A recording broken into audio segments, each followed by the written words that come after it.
那个纹身男在这个医院杀了李启，然后你又碰巧在这医院碰着了他，他为什么老来这个医院？你觉着这之间会不会有什么联系？好，我知道了，你也注意安全啊。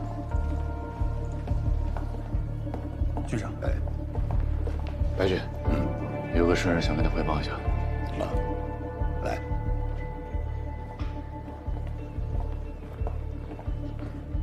什么事儿？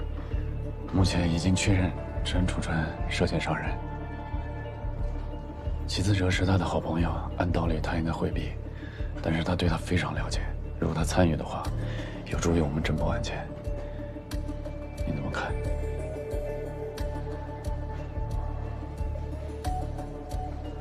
你来准备一份书面报告，我们讨论做出批复，但是尺度你来把握。是。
陈楚川为什么会去找你？他希望我相信他。他还跟你说了什么？他只告诉我，他是无辜的。新型药物呢？如果他是无辜的，我们会找出证据。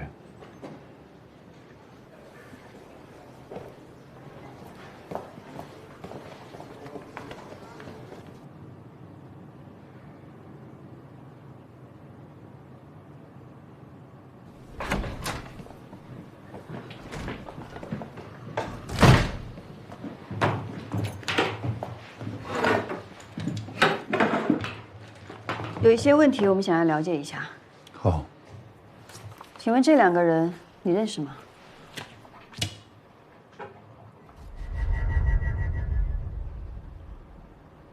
认识。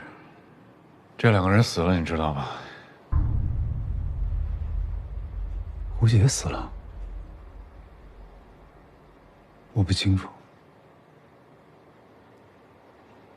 但是江雪在10多年前被害这个事情，我是知道的。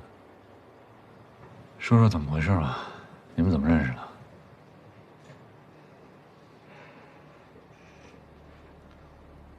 我跟胡杰是在一场美术竞赛中认识的。他是李家镇人。那年暑期，他约我一块儿去他们老家写生。那次我认识了江雪。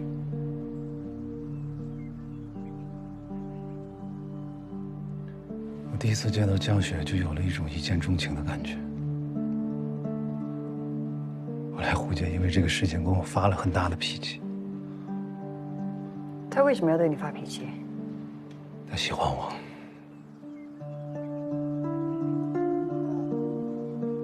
但是我一直把他当朋友一样看待。后来他让建雪不要再联系我，因为当时年纪小吧，真的怕会失去江雪，所以我就给他发信息，约他第2天在我们经常写生的那个植物园见面。我在去的路上，胡杰突然从背后叫住我：“楚川，你怎么在这儿？降雪摔倒了啊，好像很严重。在哪儿啊？那边。”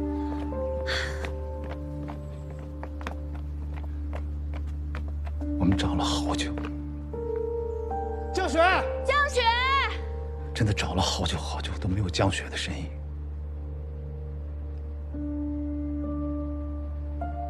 后来我才知道，江雪在那个植物园被害了，而且那个案子至今都没有破。这么多年了，我特别的自责。如果当初不是我约他，他就不会去，也不会是现在这个结局。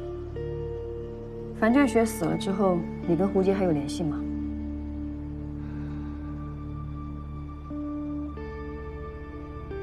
后来他就出国了，我们没联系了。不过1个月前，他突然来找我。楚川，那幅画，你能帮我再画一次好吗？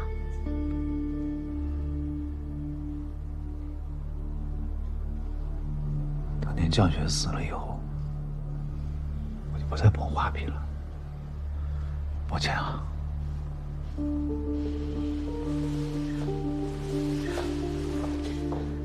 樊降雪，樊降雪，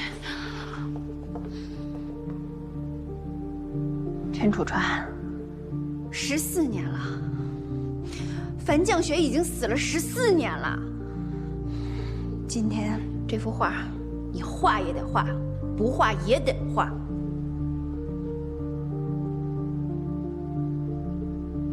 凭什么？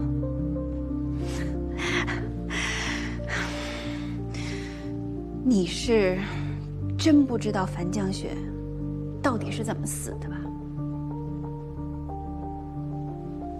你不知道吧？樊降雪有严重的花粉过敏，我当时是想救她的，可是她一直挣扎，最后钢笔扎歪了。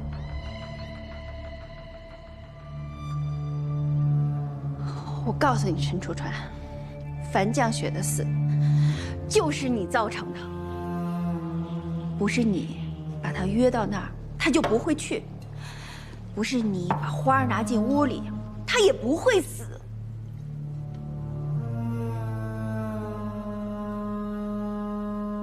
你相信他说的话？直觉是不信的，但是从我的专业角度上讲，他在跟我说这些事情的时候，不管是他的眼神还是他的肢体语言，都不像在撒谎。我也有很大的疑惑，所以我想到那个植物园再去看一看。但是路上我接到 Maggie 的电话，说你们在找我，我就直接过来了。你为什么先去找齐思哲，不是先到这儿来？因为他是我朋友，而且他也是警察，我想先找他了解些情况。师兄，你知道，我没有办法向你透露任何消息。是不是降雪的案子？是不是降雪的案子？你们有什么线索了？啊？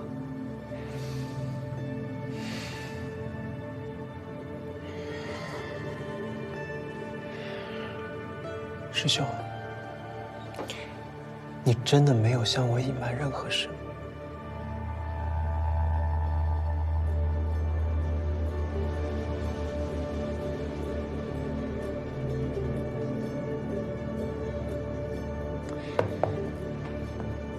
你是笃定樊教雪和胡杰死了之后，我们查不到真相啊，所以才过来的吗？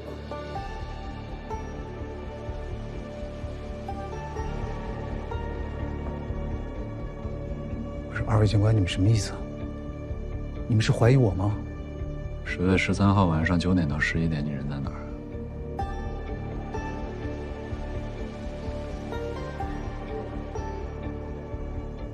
我在诊所。有人可以给我证明的。谁？齐思哲。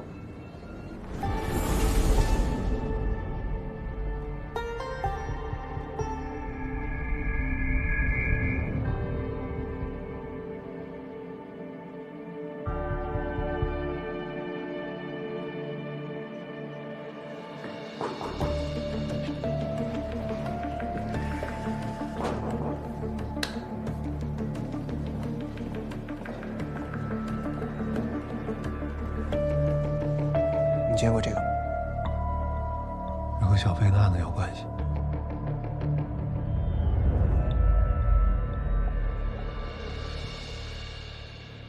胡杰死的那天晚上，我的确在陈楚川的诊所里。那天晚上你为什么去找他？我怀疑有人通过研制药物来制毒。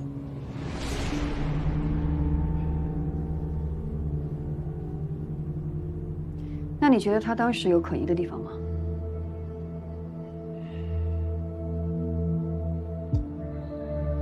我那天在诊所，从9点半待到了11点左右。以我们推测出的胡杰的死亡时间来看，陈楚川的确不可能是凶手。就目前的线索来看，胡杰家到陈楚川的诊所大约45分钟的路程。如果他真的在9点杀了胡杰，然后离开现场弃尸，怎么也不可能在半个小时之内赶回到诊所跟齐法医见面。我和你在诊所相遇的时候，我告诉你陈楚川是第一嫌疑人，你为什么又第一时间告诉我说你们案发时在一起？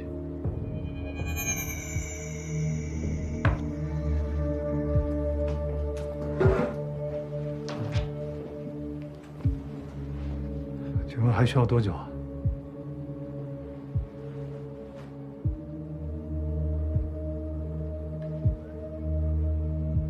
我当时只怀疑陈楚川是不是和新型药物有关，我并没有联想到我和他会面的时间竟然会和胡杰的死亡时间重叠了。所以齐法医当时并不知道胡杰跟陈楚川的关系，对吗？我当时并不知道。先不说樊降雪这个案，陈楚川的口供是否可信，当年的这个案子现场已经经过了整理，所有的证据可能都无法证实它的真实性。现在你又是陈楚川的不在场证明人，他就笃定这一点，所以才来找你，然后接受我们的审查。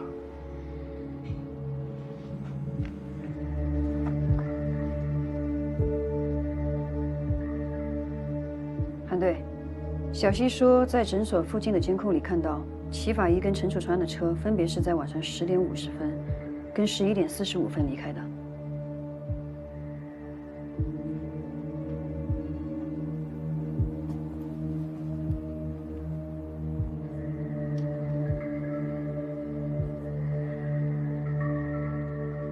不对，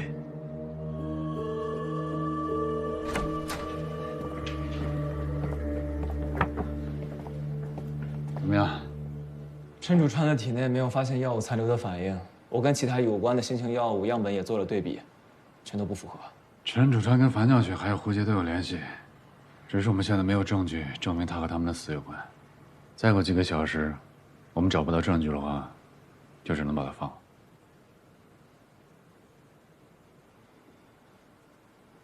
我需要去一趟胡杰案的第一现场。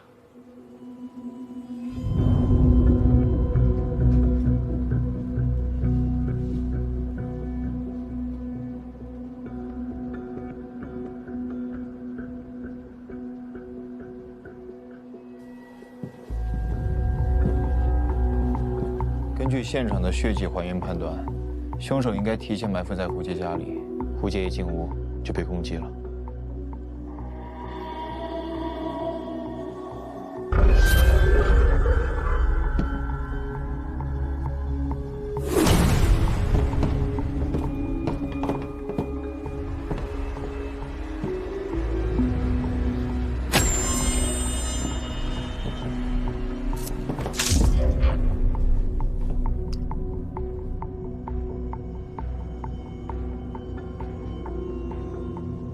阮明宇说他11点多到的这里，所以凶手要在阮明宇到达之前，杀掉胡杰，并处理掉现场。撕破颈动脉会在现场留下大量的血迹，凶手想要在这么短的时间内清理现场，一定会用到漂白水或者清洁剂。那阮明宇到这里来的时候，一定会闻到很浓的血腥味，或者清洁剂的味道。但审讯中，他并没有说出任何异常。你怀疑阮明宇说谎？潘队，戚主任，胡杰死的那天晚上，这儿停水了。19点到次日凌晨3点。如果那天这个时间停水的话，这么多血迹，他怎么处理啊？按照胡杰的死亡时间线来看，当时这里正在停水，凶手根本没有条件清理现场的血迹。如果他没有清理现场，那阮明宇到这里来的时候，就一定会发现异常。而如果阮明宇没有发现异常，唯一的解释就是，阮明宇到这里来的时候，这里还没有成为凶案现场。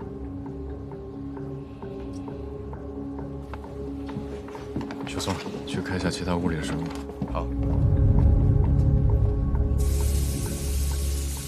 水是清的。胡杰家另外2个水龙头的水都是浊的，应该是停水之后没有人使用过。我们从一开始就被误导了。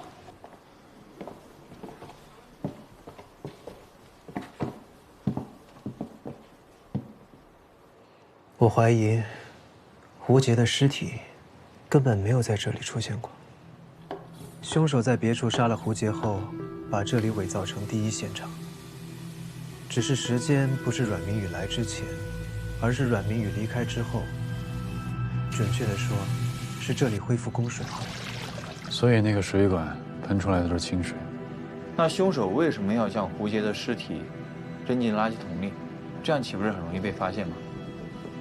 凶手把胡杰的脸给砸烂，把他的指纹给破坏掉，但是唯独可以证明他身份的刺青，他却没有毁掉。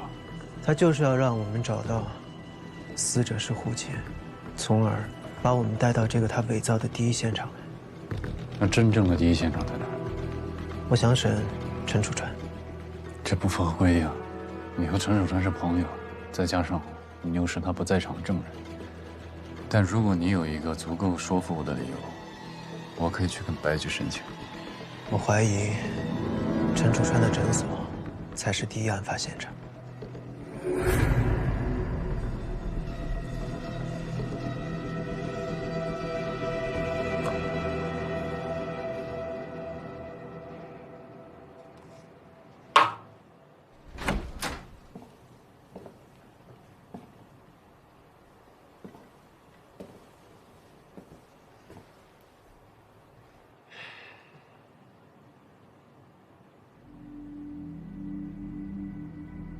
让齐思哲一个人去审，不符合规定。如果不让陈楚川放下戒备的话，很难撬开他的嘴。齐思哲是最有可能让他开口的人。但你全程要盯紧了，有任何情况及时向我汇报。是。你是来看我的还是审我的？14年前，樊降雪不是胡杰杀的吧？刚才你的2位同事已经审过我了，我也有很多的疑问，我也需要一个答案，需要一个真相，你明白吗？樊降雪的死是个意外。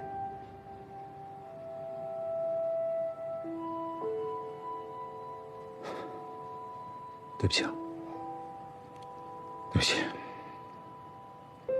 你们找到当年案件的线索了吗？我是说，那个伤口是个意外。师兄，你还记得当年我们在酒吧，我救过一个人的命吗？其实那个时候，你更有机会用环甲膜穿刺术救他的。他怎么了？他应该是急性过敏。石哥。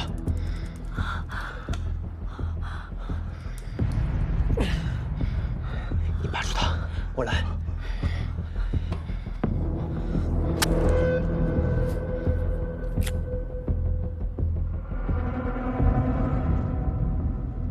太久了，我不记得了。那我来帮你回忆。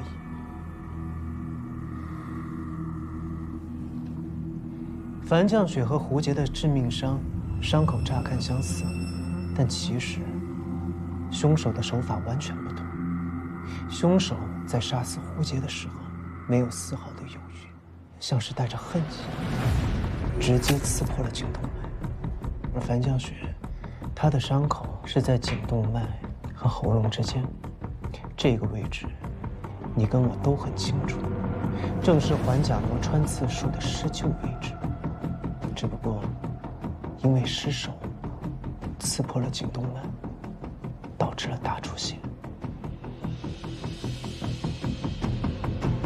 然后呢？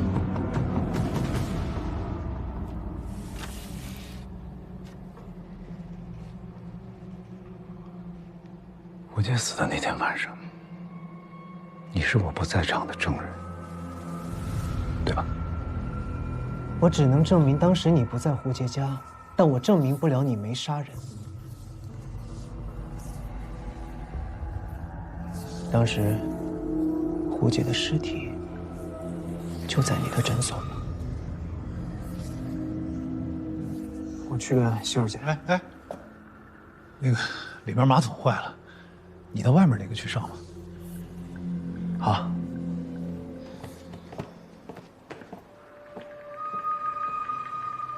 当时那间洗手间里，就是胡杰的尸体吗？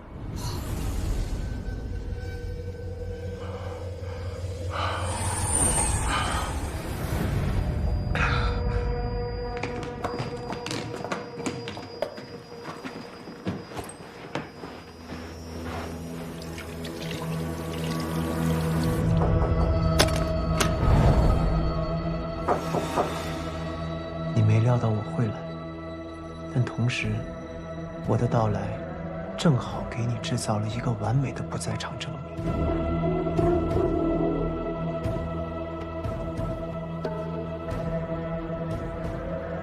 你只需要证明胡杰不是死在你的诊所里，那么他的死就跟你无关了。我离开之后，你处理掉胡杰的尸体，毁掉了脸和指纹，把它丢弃在了垃圾桶里。然后，你到了胡杰的家里，伪造了现场。我说的对吗，师哥？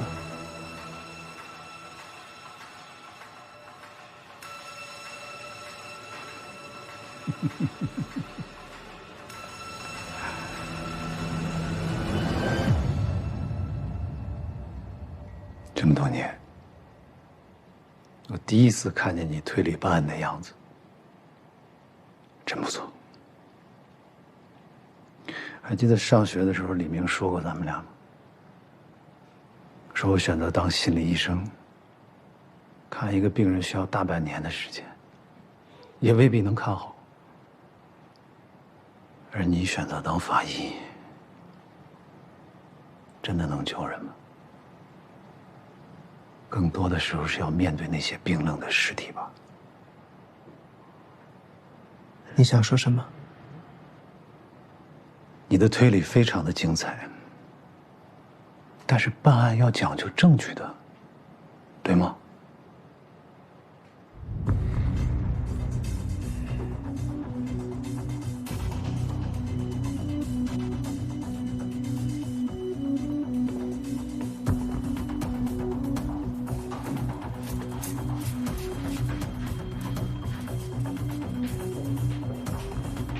有没有发现？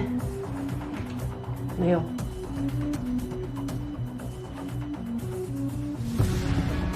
朱队，诊所的每个角落，我们都做了卢米诺的检测，没有任何的血迹反应，恐怕这里也不是第一案发现场。啊。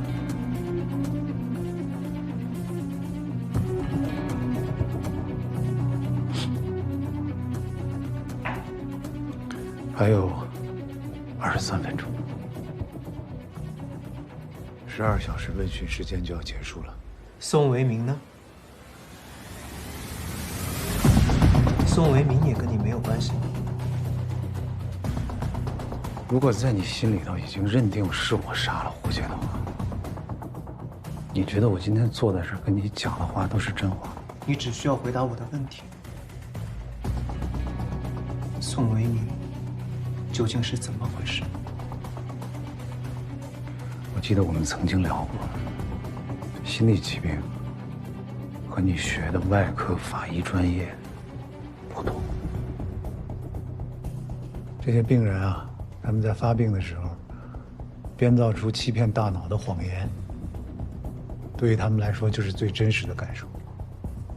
宋维民看到他女儿的幻想，所以在他心里，他认为他女儿还活着，这就是他活下去的希望。你也一样。于飞死了之后，你一直认为在车祸现场还有另外一个人存在，所以你要不断的调查，不断的相信原作案还没有结束，你才能像抓着一棵浮木一样的活下去。在这点上，你不觉得你和宋维民是一样的吗？你不要跟我提小飞。如果你没有在你的想象当中认定有另外一个人存在，你也不相信那是真相的吗？你怎么说服自己在痛苦的复健当中活下来？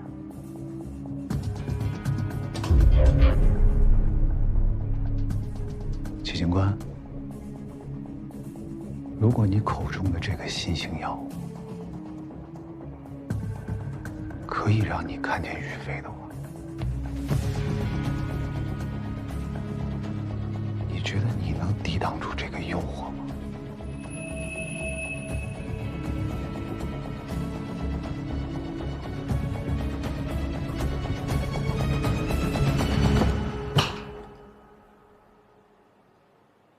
所以，你知道新型药物会让人产生幻觉。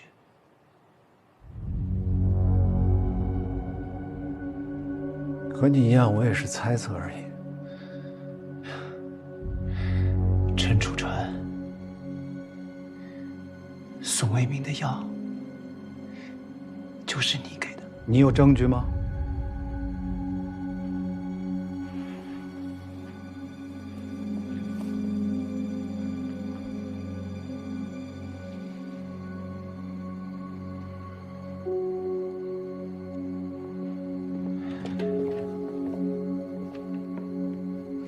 陈楚川，你可以走了。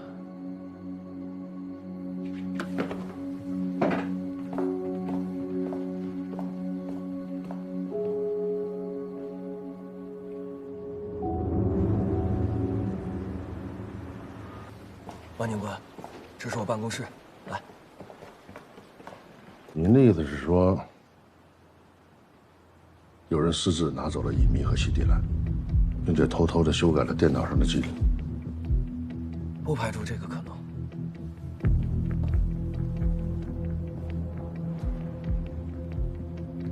根据排班表显示，你这个月上了4天夜班，进过2次库房拿药。啊，是，但我拿的都是些常用药，没有开过阴凉柜，监控可以证明。哎，这表上的所有人都在这儿了吗？只有崔浩不在，他这天请假，但是他今天晚上晚班，我已经通知他早点过来了。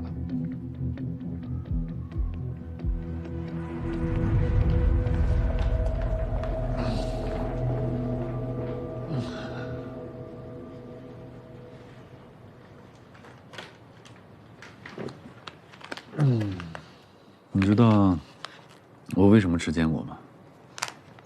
其实我不喜欢吃坚果，每一种都不喜欢。小飞他喜欢吃葡萄干，小时候因为把一整包都打开只吃葡萄干而挨骂，后来就学聪明。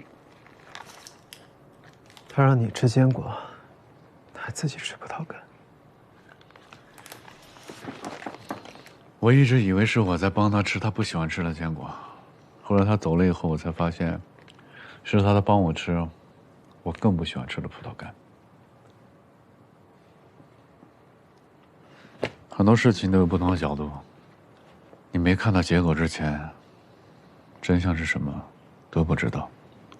陈楚川说那句话，就是想影响你。他搞心理学的，心理战这套，比我们都厉害。贾同志，这事跟我没关系，你们再好好查查，真的，真跟我没关系，别冤枉了。真跟我没关系，这事。跟你没关系。药品清单上几款对不上的药，涉嫌好几起杀人案，有没有关系？跟我回局里再说。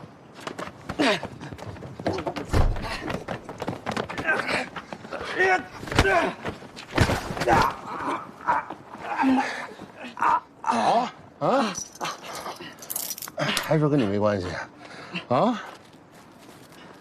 这回关系跟你大了去了。想到没有？袭警。行，都走。走。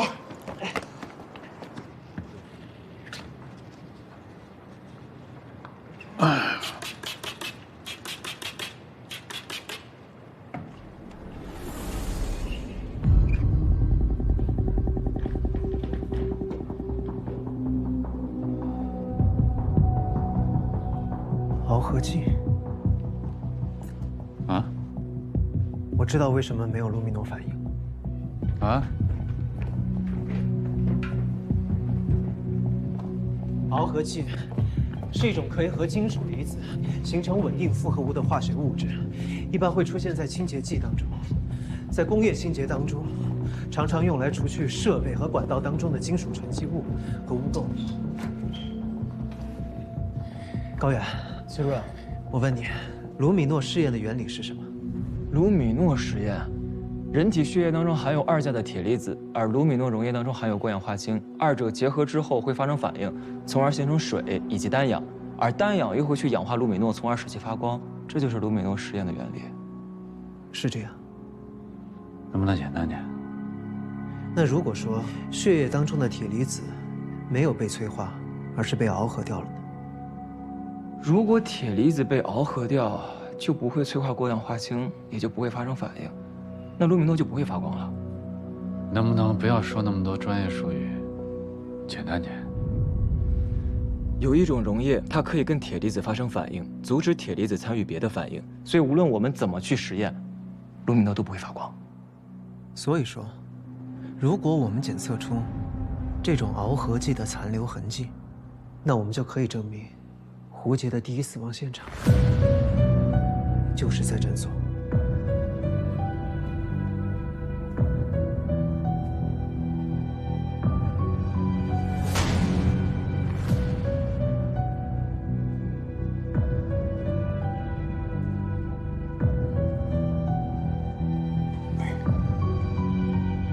是，他们是找我了，但是我什么都没有说。明白。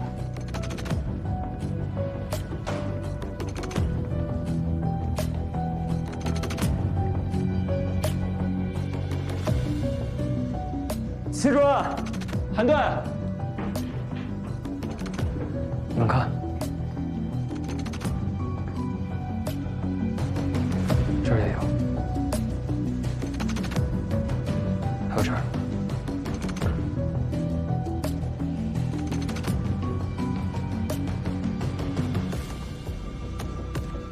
小宋，立刻抓捕陈楚川。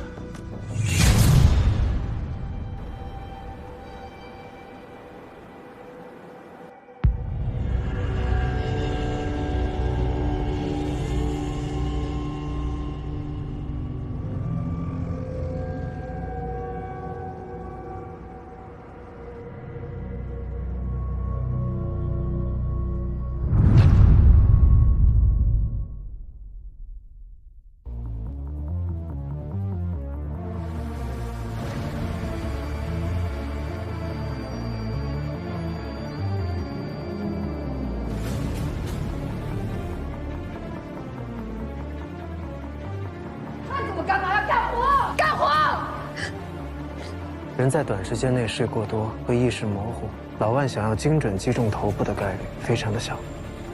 现场可能有第3个人的存在。我找到那个脖子上有纹身的嫌疑人了，他当时就在医院。